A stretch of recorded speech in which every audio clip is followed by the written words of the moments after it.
যদি জুলাই সনদ বাস্তবায়ন করত, তাহলে তো রাষ্ট্রপতি নির্বাচনটা তারা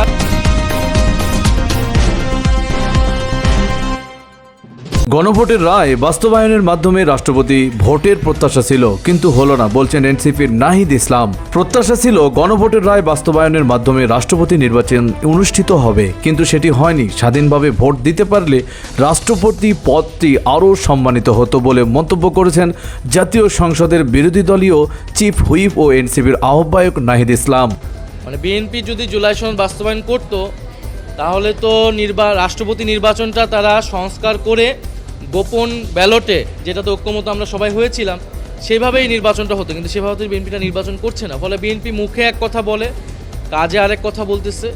আমরা এর আগেও বলেছি যে এই সরকার গণভোটের রায়ের সাথে প্রতারণা করেছে, জনগণের সাথে বিশ্বাসঘাতকতা করেছে, গণতন্ত্রের সাথে এবং আমাদের তাবৎ ফ্যাসিবাদ বিরোধী আন্দোলনের সাথে প্রতারণা করেছে। আজকে জাতীয় সংসদ কক্ষে গণপ্রজাতন্ত্রী বাংলাদেশের মহামান্য রাষ্ট্রপতি পদে নির্বাচন হবে এবং যেই নির্বাচনে সরকারি দল এবং বিরোধী দলের জোট থেকে প্রার্থী রয়েছে, নির্বাচনের মাধ্যমে প্রতিদ্বন্দ্বিতার মাধ্যমে নির্বাচনটি অনুষ্ঠিত হতে যাচ্ছে। প্রথমত আমাদের প্রত্যাশা ছিল যে এই নির্বাচনের পরে গণভোটের রায় অনুযায়ী জুলাই সনদ বাস্তবায়ন হবে এবং আমরা রাষ্ট্রপতি নির্বাচনে যেই ধরনের সংস্কার প্রস্তাবনা ঐক্যমত হয়েছিলাম সেই অনুযায়ী নির্বাচনটা হবে, কিন্তু সেই অনুযায়ী বৃহস্পতিবার 20 আগস্ট রাষ্ট্রপতি নির্বাচনের ভোট গ্রহণ শুরুর আগে জাতীয় সংসদ ভবনে প্রবেশের সময় তিনি এসব কথা বলেন।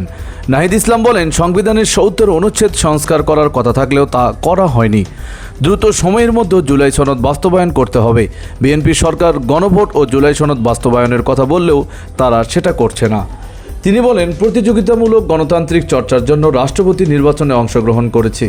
বিএনপির মুখে এক কথা বললেও ভিন্ন কাজ করেছে। বিএনপি জুলাই সনদ ও গণভোটের বিপক্ষে কাজ চালিয়ে যাচ্ছে। সরকার গণভোটের রায়ের সঙ্গে প্রতারণা করেছে উল্লেখ করে এনসিপির আহ্বায়ক বলেন, সরকার আমাদের জাতীয়বাদী ফ্যাসিবাদ বিরোধী আন্দোলনের সঙ্গে প্রতারণা করেছে। তারা সারা দেশে দলীয়করণ করেছে। প্রশাসনের সব জায়গায় এখন রাষ্ট্রপতি নির্বাচনেও এক প্রকার দলীয়করণের মাধ্যমে দলীয় প্রার্থী দিয়ে প্রধানমন্ত্রী নিজেই রাষ্ট্রপতিকে নির্বাচিত করেছেন। যেখানে স্বাধীনভাবে কোনো ভোট দেওয়ার সুযোগ নেই, তারা নিজেরাই বলে দিচ্ছে, ফলে তারা গণতন্ত্রের পক্ষে আসে বলে আমরা মনে করছি না। তিনি বলেন, এই নির্বাচনের মাধ্যমে রাষ্ট্রপতি ও প্রধানমন্ত্রী যে ক্ষমতার ভারসাম্য, সে ধরনের ভারসাম্যের দিকে আমরা আর এগোতে পারছি না।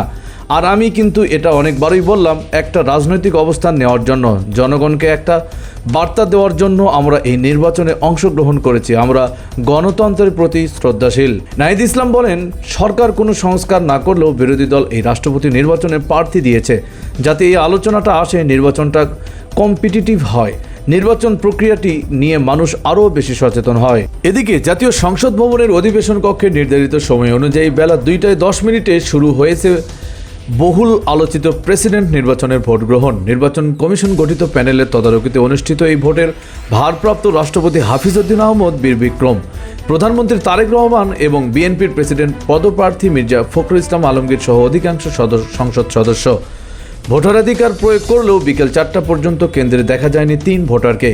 যে 3 সংসদ সদস্য ভোট কেন্দ্রে উপস্থিত হননি তারা হলেন বিএনপির স্থায়ী কমিটির সদস্য ও ঢাকা 8 আসনের সংসদ সদস্য মির্জা আব্বাস, ব্রাহ্মণবাড়িয়া 2 আসনের বিজয়ী স্বতন্ত্র সংসদ সদস্য রুমিন ফারহান এবং জামাত থেকে নির্বাচিত সাতক্ষীরা 4 আসনের সংসদ সদস্য গাজী নজরুল ইসলাম। সংসদ সূত্র জানায়, বিএনপির স্থায়ী কমিটির সদস্য মির্জা আব্বাস দীর্ঘদিন ধরে অসুস্থতাজনিত কারণে চিকিৎসার জন্য দেশের বাইরে অবস্থান করছেন, ফলে তার পক্ষে এই নির্বাচনে অংশ নেওয়া সম্ভব হচ্ছে না। অন্যদিকে সাম্প্রতিক একটি বিতর্কিত ভিডিও সামাজিক যোগাযোগ মাধ্যমে ছড়িয়ে পড়ার ঘটনার জেরে জামাতে ইসলামীর ইতিমধ্যে সাতক্ষীরা 4 আসনের সংসদ সদস্য গাজী নজরুল ইসলামকে দল থেকে বহিষ্কার করেছে। স্বতন্ত্র সংসদ সদস্য রুমিন ফারহানা বিএনপির বা 11 দলীয় জোটের যে কোনো প্রার্থীর পক্ষে ভোট দেওয়ার সুযোগ থাকলেও শেষ সময় পর্যন্ত তাকে ভোট কক্ষে দেখা যায়নি। নির্বাচন পরিচালনায় দায়িত্বে থাকা কর্মরতরা নিশ্চিত করেছেন যে সংসদ সদস্যের আসন ভিত্তিক এই ভোটাভুটিতে 3টি নির্ধারিত ব্যালট বক্স রাখা হয়েছে। ব্যালট পেপারে নিজ নিজ নাম স্বাক্ষর করে ভোটাররা গোপনীয়তার সঙ্গে তাদের ভোট জমা দিচ্ছেন। ভোটদান শেষে বিভিন্ন দলীয় সংসদ সদস্যরা প্রধানমন্ত্রী তারেক রহমান এবং দলীয় প্রার্থী মির্জা ফখরুল ইসলাম আলমগীরের সঙ্গে কুশল বিনিময় ও ফটো সেশনে অংশ নেন। নির্ধারিত সময় শেষে প্রকাশ্য ভোট গণনা শুরু করা হবে। ধন্যবাদ দর্শক, পরবর্তী ভোটের ফলাফল জানতে আমাদের সাথেই থাকবেন।